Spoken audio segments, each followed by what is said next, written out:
Ай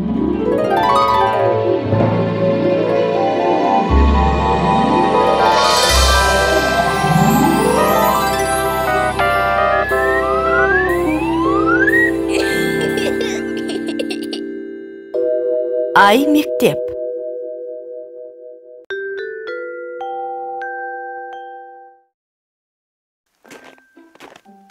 Дана, сен не жайлы ойланып жүрсің? Қазақ тілінен мәтін құрастыруға тапсырма берген. Сол туралы ойланып жүрмін. Оны құрастырмас бұрын сен мәтінге қатысты өткен ережелерді есіңе түсіріп ал. Жарайды, білетінімнің бәрін айтып шығайын. Мысалы, қ деген дыбыс, онымен ешқандай ойды жеткізе алмаймыз. Қыс десек, бұл сөз. Дыбысқа қарағанда мағынасы бар. Бірақ жеке сөзбен де айтқың келген ойды жеткізу қиын. Қыс келді десек, сөйлем болады. Ой аяқталған болса да, біз онымен байланысты көп нәрсе біле алмаймыз. Ал қыс келді, қар көп жауды, аязды күндер басталды, адамдар қалың киінді, жан-жануарлар жылы орындарды паналады деген бірімен бірі байланысты бірнеше сөйлеммен ойымызды ауызша немесе жазбаша толық жеткізсек, ол мәтін болады. Жарайды, мәтін туралы түсінігің бар екен. Сенің қандай тақырыпқа мәтін құрастыруың керек? Тақырып дейсіз бе? Иә, мәтінде не туралы айтылатынын көрсететін сөз мәтіннің тақырыбы болады. Яғни тақырып деген мәтіннің атауы. Менің құрастыратын мәтінімнің тақырыбы демалыс. Сен мәтіннің қандай түрін құрастыруың керек? Білмеймін. Біз мәтіннің түрлерін өткен жоқпыз. Сіз маған мәтіннің түрлерін айтып беріңізші, біліп алайын. Мәтіннің 3 түрі бар.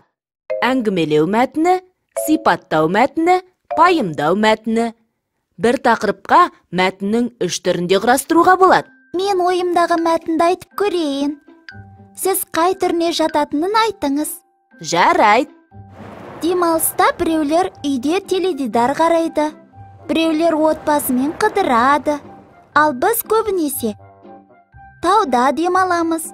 Біз кешеде тауға шықтық. Шанамен сырғанадық. Ақ қала жасадық. Әбден ойнап, үйге кеш қайттық. Мұндай оқиғаны ретімен баяндайтын мәтінді әңгімелеу мәтіні дейді. Ал енді мен осы тақырыпқа сипаттау мәтінін құрастырып айтайын. Сен мұқият тыңда. Біз кеше тауға шығып демалдық. Күн шайдай ашық болды. Бірақ аздаған аяз да бар еді. Қаладағыдай емес, тауда қар қалың, ауа таза. Шанамен құйындай жүйткідік. Жасаған ақ қаламыз сондай әдемі шықты. Кешке дейін жүріп, үсті басымыз су болып қайттық. Түсіндім. Сипаттау мәтінінде қандай және қалай деген сұрақтарға жауап беретін сөздер көп айтылады екен. Дұрыс айтасың. Себебі сипаттау мәтіні зат немесе құбылысты суреттеп сипаттайды ғой. Пайымдау мәтініне де мысал келтіріңіз. Ерекшелігін өзім тауып көрейін. Жақсы, бастаймын. Біз көбінесе тауда демаламыз. Себебі таудың ауасы таза болады.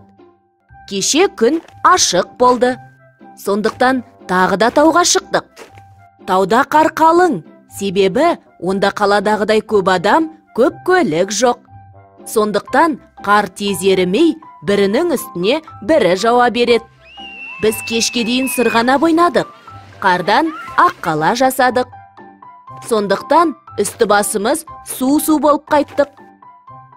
Пайымдау мәтінінде сіз әрбір айтқан ойыңыздың неге, неліктен олай екенін түсіндіргіңіз келді. Дұрыс байқадың. Пайымдау мәтіні оқиға, құбылыстардың себебін дәлелдейтін мәтін. Сол үшін себебі, өйткені, сондықтан деген сөздерді пайдаланамыз.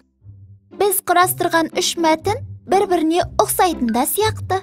Иә, себебі олардың тақырыбы ортақ. Бір оқиғаны 3 түрлі айтып отырмыз. Және мәтіндердің құрылымы бірдей. Құрылымы? Мәтіннің басталуы, негізгі бөлімі және соңы болады. Біздің мәтіндеріміздің бәрі де тауға шығумен басталды. Үйге қайтумен аяқталды. Қалай ойнап, қалай демалғанымыз туралы айтқан жеріміз негізгі бөлім. Алақай, мен сабаққа алдын ала көп нәрсені біліп баратын болдым.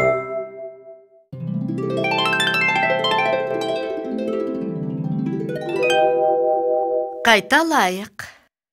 Мәтін, оның түрлері, құрылымы.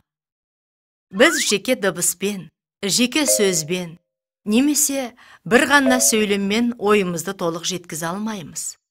Ойымызды толық жеткізу үшін бір-бірімен мағына жағынан байланысатын бірнеше сөйлемнен тұратын мәтінді пайдаланамыз. Мысалы, қыс келді, қар көп жауды, аязды күндер басталды, адамдар қалың киінді, жан-жануарлар жылы орындарды паналады деген бір-бірімен байланысты бірнеше сөйлеммен ойымызды ауызша немесе жазбаша толық жеткізсек, ол мәтін болады. Мәтінде не туралы айтылатынын көрсететін сөз мәтіннің тақырыбы болады. Яғни, тақырып деген мәтіннің атауы. Мәтіннің үш түрі бар. Әңгімелеу мәтіні, сипаттау мәтіні, пайымдау мәтіні. Оқиғаны ретімен баяндайтын мәтінді әңгімелеу мәтіні дейміз. Сипаттау мәтінінде қандай және қалай деген сұрақтарға жауап беретін сөздер көп айтылады. Себебі сипаттау мәтіні зат немесе құбылысты суреттеп сипаттайды. Пайымдау мәтінінде автор әрбір айтқан ойының неге, неліктен олай екенін түсіндіреді. Пайымдау мәтіні оқиға, құбылыстардың себебін дәлелдейтін мәтін. Сол үшін себебі, өйткені, сондықтан деген сөздерді пайдаланамыз. Мәтіннің басталуы, негізгі бөлімі және соңы болады. Мұны мәтіннің құрылымы деп атайды. Мысалы, фильмде айтылған мәтіндер тауға шығумен басталды, үйге қайтумен аяқталды, қалай ойнап, қалай демалғаны туралы айтылған жері негізгі бөлімі.